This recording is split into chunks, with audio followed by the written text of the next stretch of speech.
a second, I need to get my story straight. My friends are in the bathroom getting higher than the Empire State. My lover, she is waiting for me just across the bar. My seat's been taken by some sunglasses, asking about a scar, and I know I gave it to you months ago. Assalamualaikum Cik Baharudin. Waalaikumsalam warahmatullahi taala wabarakatuh.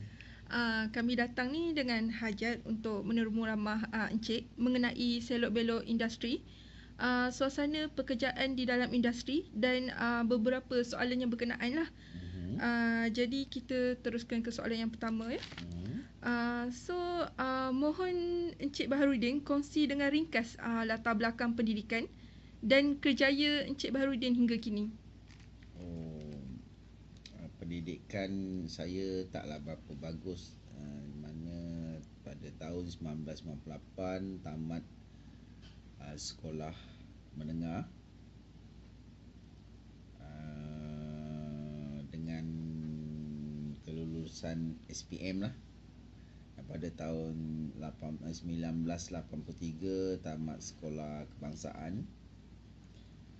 Dan pada tahun 88 hujung tahun bermula kerjaya sebagai seorang pekerja biasalah di sebuah kilang perabot selama lebih kurang 2 tahun sehingga tahun 1990. Pada hujung tahun 1990 tu saya letak jawatan sebagai pekerja di syarikat kilang perabot, sebab pada masa yang sama tu industri perkilangan yang bersektorkan elektronik mula rancak dan berkembang di Malaysia, dan saya cuba untuk menceburi kan diri dalam sektor elektronik sebagai seorang operator pengeluaran bermula pada bulan 23 hari bulan 5 1991 saya mula bekerja di sebuah syarikat elektronik yang berada di Batu Tiga Shah Alam yang dikenali sebagai Chonghua Pictures Tube.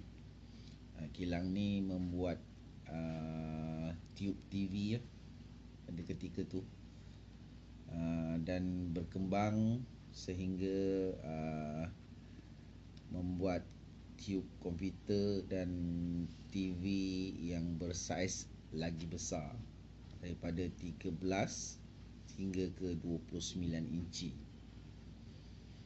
Pada mulanya tahun 1991 saya masuk ke kilang tu sebagai seorang operator pengeluaran ataupun pekerja biasa.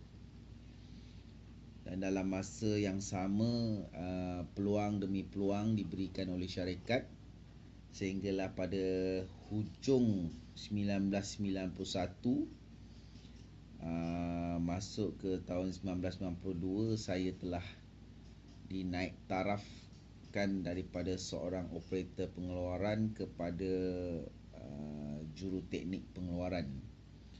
Juruteknik pengeluaran ni pun tidak lama, pada tahun 95, hujung tahun 95 saya telah diberi peluang sekali lagi untuk menjawat jawatan sebagai seorang penyelia sehingga kini. Okey. Jadi apakah pandangan Encik Baharudin tentang dunia pekerjaan industri dulu dan sekarang? Perbezaan antara dulu dan sekarang memang amat ketara, berbeza sama sekali daripada segi penyelarasan kerja dan teknologi yang lebih canggih. Berbeza pada keadaan dulu. Sebagai contohnya, pelarasan industri dahulu banyak menggunakan tenaga manusia dalam pelancaran operasi seperti kerja-kerja ubah dan alih sesuatu produk yang dihasilkan. Ini membuatkan produktiviti agak menjadi tidak begitu efektif ataupun perlahan mengikut tenaga manusia tu sendiri. Sekiranya manusia tu letih, jadi produktiviti tu agak perlahan merundum ataupun kurang kualiti. Beza dengan sekarang, industri sekarang banyak menggunakan sistem rantai ataupun conveyor dan robotik yang mana pengeluarannya boleh ditentukan oleh pihak industri itu sendiri dengan kemampuan ia dilaksanakan dengan ubah suai layout yang baik, set yang disenggelaраkan dengan penggunaan PLC yang mana dianya boleh ditetapkan pengeluaran yang dia mahu. Okey, yang seterusnya, apakah ciri-ciri yang perlu ada pada graduan Universiti Malaysia Pahang atau lebih dikenali sebagai UMP untuk memasuki dunia pekerjaan ataupun dunia industri ni? Dalam penyediaan ataupun persediaan sebagai seorang graduan UMP yang bakal memasuki bidang industri selepas tamat pengajian, perlu ada dan bersedia dengan asas dan perubahan juga permintaan industri dunia yang sekarang ni mementingkan kos dan kualiti produk. Kebanyakan industri sekarang berubah angin ke negara-negara ketiga, kedua dan ketiga seperti Indonesia, Vietnam, Myanmar, India, hanya kerana mahu jimat kos. Untuk mendapat keuntungan lebih cepat, oleh itu bakal-bakal jurutera perlu produktiviti, peka dengan kehendak industri, sedia berjuang meningkatkan kualiti pengeluaran yang berkualiti dengan kos yang minimum. Setiap seorang jurutera itu perlu mahir dan mantap dalam selok-belok pengetahuan dalam 3 bidang keperluan industri masa kini yang begitu mencabar dalam industri itu sendiri, iaitu seperti mechanical, electrical, elektronik, robotik, PLC dan sebagainya lah. Sebagai seorang jurutera itu akan dipandang hebat oleh pihak syarikat sebab jurutera hanya memberikan arahan atau satu program yang akan dilaksanakan oleh satu bahagian lain. Seperti contoh aliran sesuatu job tu, penghasilan, kita ambil contoh yang paling simple macam kilang, katakan kilang biskut. Okey, untuk menghasilkan biskut Mary berbentuk bulat dengan keluaran produk 100 pieces dalam masa 5 minit. Jadi persediaan ataupun arahan yang perlu ada daripada seorang jurutera, dia perlu beri arahan kepada pelaksanaan kerja seperti kerja-kerja mechanical, kerja-kerja electrical, elektronik dan robotik, yang mana bagi contohnya mechanical, macam membentuk acu dia, dan begitu juga bahan acunya apa, kualiti acu dia macam mana. Ini semua perlu ada pengetahuan yang luas sebagai seorang jurutera. Macam electrical, aliran punca elektriknya dengan kuasa yang tertentu, sama ada nak gunakan 240 watt ke atau 110 watt ke, dan bagaimana dengan timer dia, untuk masak kuih tu berapa lama, set alarm bila sampai masa kuih masak, arus elektrik berhentikan atau di stopkan. Ni semua dapat membantu syarikat dalam menjimatkan kos lah. Sebagai electrical dan robotik, setkan satu robot untuk alih kuih yang sudah masak apabila mendapat arahan atau signal sensor dari operator untuk dialihkan kepada conveyor untuk dibawa, untuk di packing. Itulah contoh di atas satu projek yang perlu dilaksanakan oleh jurutera sekiranya tidak mempunyai basic yang jelas dari 3 bidang tersebut, bagaimana untuk laksanakan kerja-kerja projek. Ini perlu ada sebagai seorang bakal jurutera. Okey, mohon Encik Baharudin kongsikan pengalaman sebagai pengurus ataupun ketua di industri yang terdahulu. Sebagai pengetahuan lah ya, mana sebagai seorang ketua, isian pengetahuan dari semua aspek harus dipelajari dari masa ke masa, yang perlu diatur oleh pihak syarikat. Sebagai contoh, untuk pihak syarikat mendapat iktiraf sebagai kilang yang mempunyai ISO 9002, 5S, ISO 14001, yang ini perkara-perkara ini perlu diberi latihan diberikan kepada ketua-ketua bahagian dan selanjutnya ke orang bawahan. Barulah matlamat akan tercapai dengan maksimum. Ketua harus faham apa itu ISO 9002, yang mana membentuk pembuatan berdasarkan turutan kerja-kerja yang betul.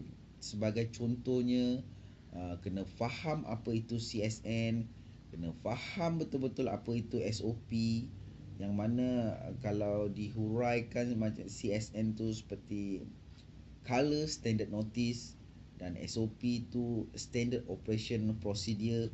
Sebagai seorang ketua perlu baca arahan pelaksanaan.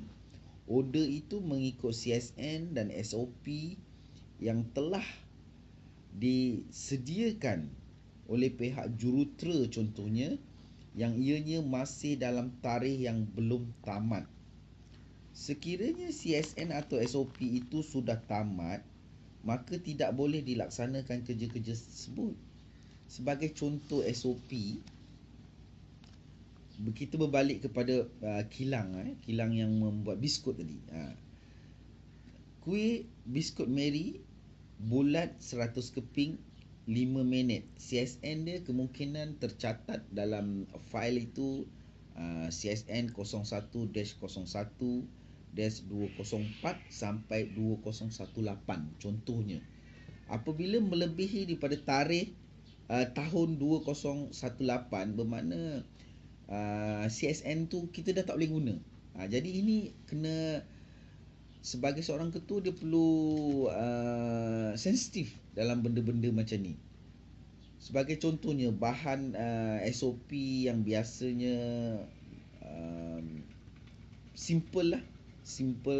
Dia dalam SOP tu dia akan menyebut bahan dia, cara adunnya, lepas tu masa yang perlu diambil untuk membakar. Sebagai contohnya, bahan-bahan yang perlu ada dalam pembuatan biskut Mary tu, sebagai contoh 1.1 tepung 1.2 kilo. Tak boleh, kalau dalam membuat sesuatu adunan tu, tak boleh tepung tu lebih daripada 1.2 kilo. Itulah sebagai contoh, maksudnya kita mengikut kita punya proses tu mengikut CSN dah ditentukan. Kita tak boleh nak saja-saja letak 1.8 kilo ke, tak boleh. Jadi biskut yang terhasil itu tiada berkualiti.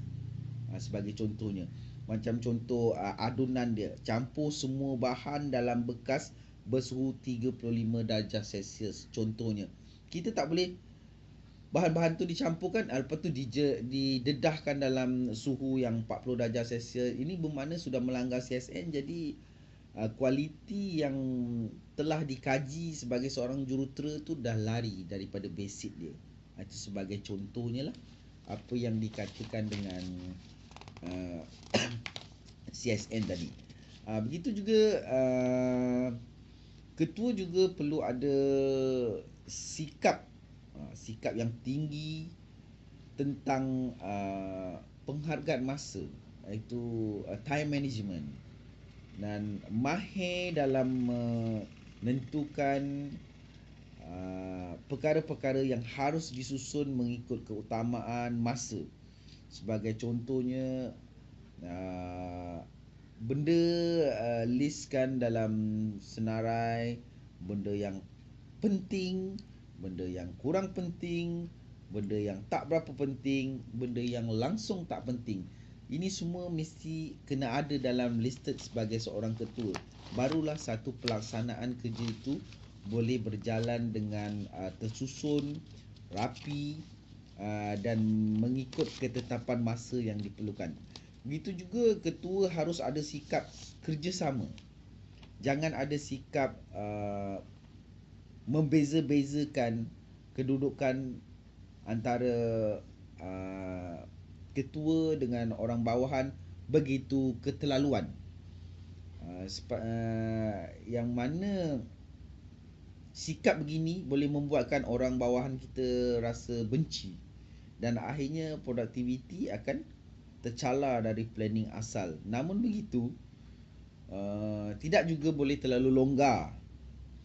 Disiplin dengan orang bawah, ada juga batasan dan waktunya yang sesuai lah.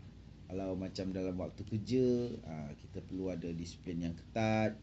Kalau di waktu rehat, okey, mungkin kita boleh bergurau-gurau ke. Jadi taklah keterlaluan sangat jurang perbezaan tu. Begitu juga dengan sebagai seorang ketua juga harus pandai merancang waktu, berjumpa dan mendengar cadangan luahan orang bawahan supaya dapat diperbaiki kekurangan yang ada dan yang perlu ada dalam satu-satu syarikat tu. Contohnya mengadakan meeting waktu pagi, ambil masa dalam setengah jam. Dalam masa tu kita boleh gunakan tanya apa permasalahan orang bawahan dan apakah matlamat syarikat, kita terangkan sewaktu bermulanya waktu kerja. Ini sebagai mukadimah sebelum kita melakukan kerja-kerja. Itu juga ketua dia harus menjadi mentor kepada orang bawahan dan menjadi orang tengah untuk sampaikan arahan daripada orang atas kepada orang bawah dengan kebijaksanaan supaya arahan dapat disampaikan dengan berkesan tanpa ada bantahan dari orang bawah. Ketua juga harus bijak dalam menyelesaikan permasalahan orang bawah ataupun manpower kita dengan production supaya segala arahan daripada syarikat itu dapat dilaksanakan demi untuk keuntungan bersama. Berdasarkan pengalaman Encik Baharudin, bagaimanakah Encik menangani sesuatu konflik ataupun permasalahan semasa menjadi seorang ketua? Masalah konflik ni memang di mana-mana pun ada. Tapi sebagai satu pengalaman saya sewaktu menjadi ketua di syarikat, pengalaman ketua ni memang seharusnya memang saya katakan harus bijak dalam menangani konflik demi mencapai matlamat syarikat. Dan perbincangan dengan orang atasan perlu ada sebelum arahan diberikan kepada orang bawah. Sebagai contohnya lah sebagai contoh orang bawahan ataupun manpower yang kebiasaannya yang normal selalu berlaku lah di mana-mana syarikat sekalipun, masalah kedatangan kerja. Masalah kedatangan kerja ni memang agak rumit sebab dia ada dua situasi di sini. Masalah manpower ni dia ada dua situasi yang paling jelas sekali kita nampak. Itu sebab setengah-setengah syarikat dia lebih suka mengambil contohnya, kalau macam saya, syarikat saya di Shah Alam, dia lebih suka mengambil manpower yang lebih jauh daripada syarikat, contohnya di Pantai Timur, Sabah Sarawak. Sebab apa di sini kalau di masalah kedatangan dia kurang memberi efek pada syarikat, sebab manpower yang datang daripada tempat-tempat yang saya sebutkan tu, dia akan ambil cuti apabila cuti tu memang betul-betul diperlukan. Dia merancang, katakan dia merancang. Berbeza dengan manpower yang berada di sekitar di mana kilang tempat kita bekerja. Itu memang jauh beza. Sebab apa? Kalau masalah tu, kalau kucing mati pun dia nak cuti. Ini yang jadi masalahnya. Jadi dia akan mengambil emergency leave. Jadi bila emergency leave, masalah kepada ketua. Ketua nak terpaksa mencari ganti untuk space tempat dia tu. Itu yang jadi masalah. Jadi benda ni kita boleh atasi. Kita boleh atasi dengan mana kita boleh berbincang dengan pihak syarikat, apakah yang perlu ada, ataupun sebagai contohnya kita mengadakan sistem reward dan punishment. Kalau terlalu banyak cuti tu kita punish lah. Jadi kalau reward tu, okey, siapa yang boleh dapat full attendance dalam masa setahun, kita bagi cenderahati atau bagi extra allowance sebagai sebagai penghargaan pada diorang untuk diorang lebih bersemangat untuk datang kerja. Dan itu manpower. Kerana berkenaan dengan mesin pula, penyelenggaraan daripada daripada juruteknik tu. Juruteknik ni dia pun ada mood juga. Super juga kita bagi reward. Okey, katakan mesin ni tiada breakdown, mesin ni kurang breakdown. Jadi kita, siapa yang dapat buat target minimum satu bulan, katakan 2 kali saja kerosakan, okey, kita bagi dia reward. Ini sebagai motivate lah untuk dia orang suka bekerja dan rajin menjaga dia punya mesin, untuk mesin sentiasa berjalan dengan baik dan produktiviti dapat dihasilkan dengan cemerlang. Sebagai contohnya, yang paling konfliknya adalah arahan baru syarikat. Ini memang selalunya konflik, teramat-amat konflik, di mana arahan syarikat ataupun mudah kita katakan macam undang-undang baru lah.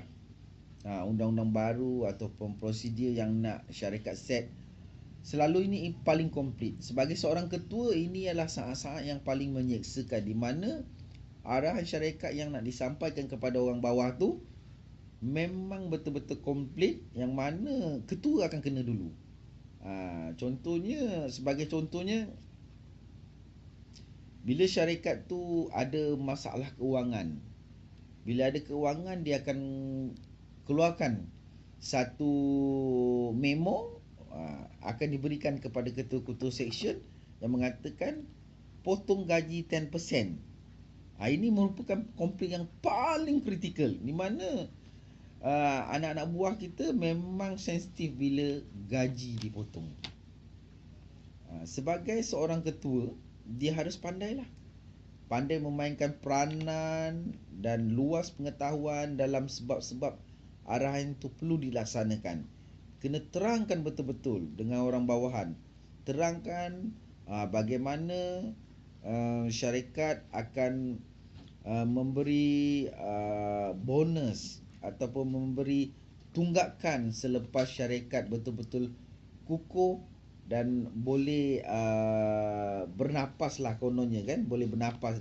Itu sebab buat kali pertama ni, buat permulaannya, syarikat terpaksa memotong gaji untuk menampung kos pengeluaran yang meningkat tentunya. Apabila syarikat mendapat keuntungan, syarikat akan bayar balik semula potongan yang dibuat selama beberapa lama itulah, ataupun dengan mudahnya akan bayar tunggakan. Jadi benda ni perlu diterangkan secara terperincilah dengan orang bawah, barulah uh, barulah konflik tu dapat reda. Kalau tidak, tiada tiada janji-janji yang macam tu. Ini bukan janji manis lah, tapi janji yang bertulis lah. Kita minta orang atas keluarkan satu surat. Jadi konflik yang macam ni perlu kita bijak untuk menanganinya. Bagaimana pula cara Encik berurusan dengan pihak atasan maupun pekerja bawahan? Ini pun satu masalah juga. Ini masalah ni memang masalah nak bagi tahu, masalah ni memang berat. Setiap ini bukan di dalam sektor industri saja, semua dalam semua agensi ataupun semua sektor-sektor pekerjaan, sebagai seorang ketua ni, dia memang, kata orang, diumpamakan dia tu sebagai spring. Spring, apa yang dimaksudkan dengan spring adalah atas memberi arahan untuk dibawa ke bawah. Maksudnya yang atas akan tekan ketua tu, dan orang bawah yang tak puas hati akan tolak balik ketua tu. Jadi ketua akan tersepit di tengah-tengah. Inilah masalah dia sebagai seorang ketua. Itu yang saya cakap tadi. Kebijaksanaan perlu ada pada tahap yang paling maksimum, di mana perbincangan dan pendapat pada orang atas, supaya arahan yang perlu disampaikan kepada orang bawah itu tidak memberikan kesan negatif pada orang bawahan, supaya ketua lebih arif akan permasalahan orang bawah dari orang atasan. Biasanya orang atasan ni dia akan berfikir tentang keuntungan saja. Dalam masa yang sama, perlu ada toleransi antara dua pihak, antara orang atas dengan orang bawah. Dan sebagai seorang ketua ni, dia adalah orang tengah yang sentiasa berinteraksi, minta pendapat orang atas, bawa ke orang bawah, dan orang bawah juga akan meluahkan isi hati dia pada ketua, dan ketua pula akan bawa ke atas. Itulah aliran kerja sebagai seorang ketua ni. Dia memang tertekan dengan cara begini. Dia perlu, saya cakap tadi, perlu ada kebijaksanaan untuk mengatasi masalah yang datang. Bagaimana pula pendekatan ataupun cara Encik Baharudin semasa menerima pekerja baru ataupun pekerja yang baru saja habis belajar? Ini perkara ni memang normal. Di mana-mana sekalipun perkara begini memang ada berlaku. Mana dalam situasi menerima pekerja baru adalah perkara biasa. Sikap pandang rendah tu pasti ada. Tak kira lah ketua tu orang yang paling bagus ke, yang paling sombong ke, tapi memang tetap akan ada. Dia mesti akan tak tahulah budak ni boleh buat kerja ke tidak, sebagai contoh lah, begitulah. Tapi pekerja tu sebagai pekerja baru tu, macam saya cakap tadi, penyediaan dia sebelum dia menamatkan pengajian tu, dia perlu mantap, perlu berilmu, perlu ada pengetahuan yang tinggi, supaya apabila dia masuk ke satu-satu industri, orang yang cuba pandang rendah pada dia tu, dia dapat tackle orang tu dengan kebijaksanaan dia, dengan keyakinan yang tinggi, menyebabkan orang yang menerima, orang yang menyoal, orang yang interview dia tu, dia dapat jawab dengan soalan-soalan yang diberi itu dengan jawapan yang tepat dan puas hati, mengikut fakta lah. Jangan yang melarut-larut dah. Apakah pula kaedah yang paling sesuai untuk membimbing pekerja baru ini? biasanya untuk pekerja baru yang kita terima, biasanya kita akan schedulekan dia. Kita akan schedulekan waktu dia untuk ataupun senang cakap dalam apa ni, mengatakan kita training lah, schedulekan dia punya training. Kaedahnya paling berkesan lah, di mana kita memberi latihan teori berkaitan dengan kerja-kerja yang bakal dilaksanakan, dan menjadualkan dia punya latihan tu sehinggalah satu tahap yang mana kita set dia boleh membuat kerja tu sendiri. Sebagai contohnya, sebagai jurutera untuk seminggu awal tu dia mengenali industri tu, kilang tu buat apa, pelaburan dia untuk apa, ke mana dia punya pelaburan. Dia kena ambil tahu salah selok belok penghasilan industri tu dibuat untuk negara mana, kualitinya dia nak macam mana. So baru dalam satu minggu tu sudah habis pengenalan mengenai kilang industri tu, barulah kita masuk kepada schedule job dia. Sebagai contohnya, mungkin minggu pertama sehingga minggu kedua diberi teori tentang section ataupun bahagian yang dia bakal masuk ke section tu. Dia perlu belajar apakah yang perlu dilakukan mengenai mesinnya, part-part mesinnya. Jadi dia perlu diberikan teori dahululah. Jadi apabila masuk minggu yang berikutnya atau minggu keempat atau kelima, dia akan mula melakukan kerja-kerja yang telah dipelajari secara teori, dibuat secara praktikal dengan dibantu oleh seorang jurutera lama. Begitulah sehinggalah satu tahap, katakan minggu ke-10 atau minggu ke-11, barulah dia tu dilepaskan untuk melakukan kerja-kerja yang perlu dilakukan dengan pemantauan dari jarak jauh ataupun penilaian dari bulan ke bulan, yang mana penilaian ni biasanya akan dilakukan oleh ketua-ketua section dia lah, sama ada keberkesanan daripada teori dan praktikal yang dia belajar tu sama ada betul ataupun tidak. Sekiranya dia betul-betul berkesan, barulah dia dilepaskan persendirian. Okey, jadi pada pandangan Cik Baharudin, sejauh manakah agama ataupun kerohanian mendorong seseorang pekerja itu untuk bekerja dengan lebih baik? Itu memang sudah pasti. Mana kejayaan seorang tu, selain daripada dia berjaya dalam bidang akademik dan dia berjaya dalam kerjaya yang baik, adalah berlandaskan keutuhan ilmu dan pegangan agama dia yang kukuh.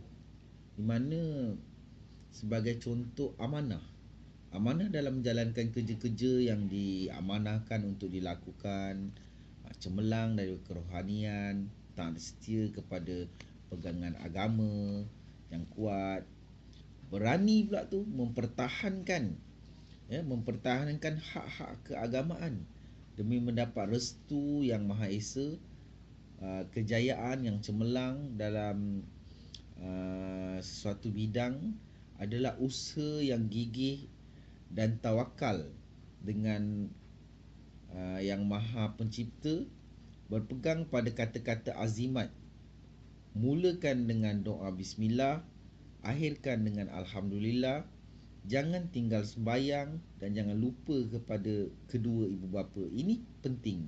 Ini memang perlu ada pada setiap manusia. Di mana sebagai contoh tempat kerja saya punya plant manager tu dia berbangsa Cina.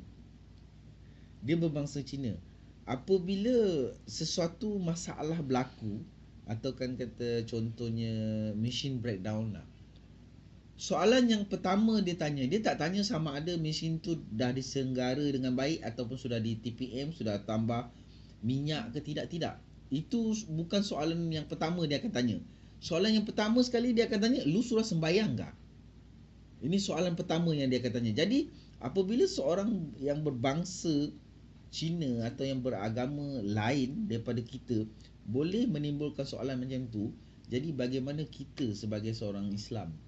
Jadi kita perlu adalah kerohanian tu perlu ada. Jadi sebagai apa yang saya katakan tadi, berani menuntut hak tu, sebagai contohnya, apabila kita masuk ke industri tu, kita perhatikan tiadanya aktiviti-aktiviti keagamaan. Taklah kita minta sampai ada sarahan, tapi 5 waktu tu pasti kena ada. Jadi kita berhak untuk menuntut dengan company. Itu sebagai contoh lah, salah satu daripada contohnya. Yang lain tu mungkin kita boleh tengoklah daripada segi keperluan. Okey, untuk soalan yang terakhir, Encik Baharudin, saya mohonlah agar Encik Baharudin boleh memberikan sedikit nasihat kepada graduan Universiti Malaysia Pahang ini yang bakal menjadi jurutera suatu hari nanti. Satu je yang saya mahu, mana kepada bakal-bakal graduan UMP, seperti mana yang telah saya nyatakan tadi, harus bersedia daripada sekarang.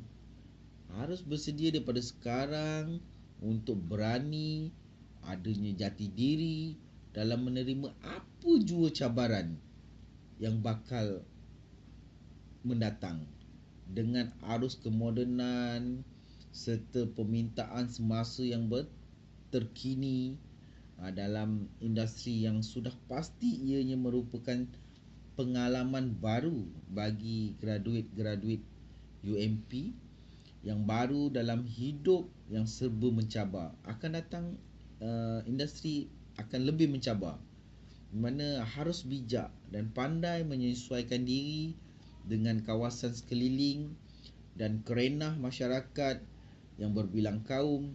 Jangan sekali-kali rasa bangga dengan kedudukan dan dengan sijil sekiranya hakikat sebenar tak boleh melakukan kerja yang diamanahkan dengan betul. Biarlah, kata pepatah mengatakan, biar kita menjadi padi, tunduk berisi, jangan kita jadi besi, reput dan berkarat di tepi kali. Sendiri akan rasa rugi. Jadi akhirnya saya, apa yang boleh saya katakan supaya graduate UMP yang bakal keluar, yang bakal menempuh masa yang akan datang yang lebih mencabar, supaya segala ilmu yang dipelajari perlu